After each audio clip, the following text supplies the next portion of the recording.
Even if it was my first time, I feel like it wouldn't have put me at ease to just have you talking about popping my cherry right before I get on stage. That's not a way to make people comfortable. Neither is like, I feel like Mingus and Miles are over there just judging me with their deep-ass faces. They are. Hey guys in the back. You know there's a show, you can come sit up front, it'd be really awesome. I guarantee you. Alright, I'm going to start the set with something kind of, it is just all voices, that's all I hear, it's just voices out there. Yeah. Just rock through it, man. Keeps happening, keeps happening. Fuck it. Alright, I'm going to start with something a little melancholy, but it'll get better, trust me. Why, when someone tragically graduates from having HIV on to the next phase, is it acceptable to say that that person has full-blown AIDS? Sounds a little unnecessarily mean to me. Sounds like you're throwing salt in an already AIDSy wound. Like, what thoughtless bro doctor said that one time, and how did it catch on? That's like if a doctor told you that you had straight-up cancer. Or like, I'm sorry, ma'am, but your son here has motherfucking diabetes. And that shit is type 1 as hell. So things ain't looking too good for little man.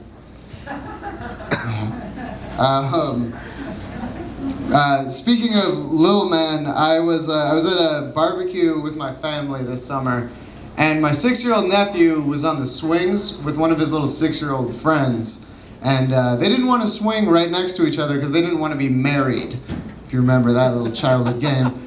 And the reason was that neither one of them wanted to be the girl. Fair enough. But then my nephew turned to his friend and he was like, well, now in Minnesota, 2 boys can be married and neither one of them has to be the girl. Yeah, like, it was heartwarming, and also what a politically aware little child. I don't know how he even knew that. But I thought it was a perfect example of how kids just innately understand love and tolerance. But then, right after that, I thought it was a perfect example of how kids do not understand top and bottom roles in gay relationships. One of you is gonna end up being the girl at some point. I was in traffic a couple weeks ago. I was driving on the highway, and this asshole sped in front of me and cut me off, like right in front of my car. And I saw that he had a custom license plate, and the license plate said "Ja Love." Like, this guy, yeah, this dude is way ahead of me. This guy was speeding, driving like an asshole, and preaching Rastafarianism. Like, I don't think you believe that license plate. Like, you can't be down with Ja and in a hurry. I'm pretty sure ganja's not any more legal at the next exit. Slow down, man. Makes no sense. I'm just gonna keep looking over here. I got a chance to talk to an off-duty cop recently, which doesn't happen to me very often. And I took that opportunity to just vent all of my frustrations about the criminal justice system at this, like, poor, unfortunate fascist, I suppose. And eventually he was like, slow down, man. Cops are just like everyone else. There are good cops and bad cops, just like there are good barbers and bad barbers. I feel like there's a false equivalency there. Because if you get a bad barber, you get a bad haircut, you go to uptown Minneapolis, you just claim it's ironic, everyone loves you. You get a bad cop, you might not get to see your kid for like 10 years.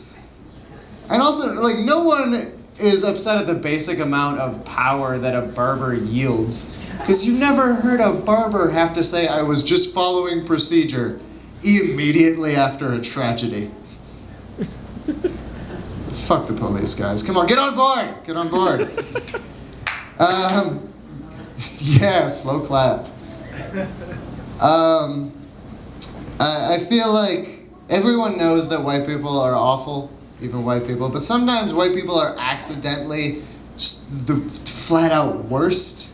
Like, after the whole Hiroshima Nagasaki thing, yeah, white people had the audacity to name a breakfast food kamikaze pancakes. Like, that's not a slap in the face to the Japanese pilots who died over that? Or like here in the Twin Cities, we have streets named Hiawatha and Minnehaha. And if you guys don't know, Hiawatha and Minnehaha were figures from Native American folklore who united two feuding tribes with their love for each other and by living in harmony with the land. And then white people just paved over that land and named it after them. That's like when a barbecue joint has like a happy pig with an apron and a spatula for its logo. Like, we get it, the bad guys won. You don't have to rub it in. You don't need to have your genocide need it too. None of this has gone well, but I'll leave you with this. So just like every other white kid my age, I pretend to identify with hip-hop way more than I actually do. I love hip-hop. One of my favorite groups is the Wu-Tang Clan. Yeah! Ain't none to fuck with. And even though they're musically amazing, it's hard to justify supporting them because they talk about robbing and killing people, and they've actually robbed and killed people. It's crazy what rappers will admit to in their songs. We heard a different rapper with a line that went, "I keep the drug money in the trap house. I'm seriously doing everything I rap about." Not only did you just admit to a crime, but you clarified that you're not joking. Like, is there some loophole in our legal system where if you admit to a crime but it rhymes, that totally doesn't count? Like, is that what the Fifth Amendment is? I want to hear a rapper actually try and use that. Like, they go into court, like, "I stabbed the victim at 8 p.m. on Saturday. Then I hid the murder weapon in a nearby alleyway." The prosecuting attorney gets up, like, "That's actually where we found it." But then he just quits on the spot. Like, how am I supposed to be on the side of justice when this dude can fucking flow? All right, thanks, guys. I'm Benjamin Hoffman.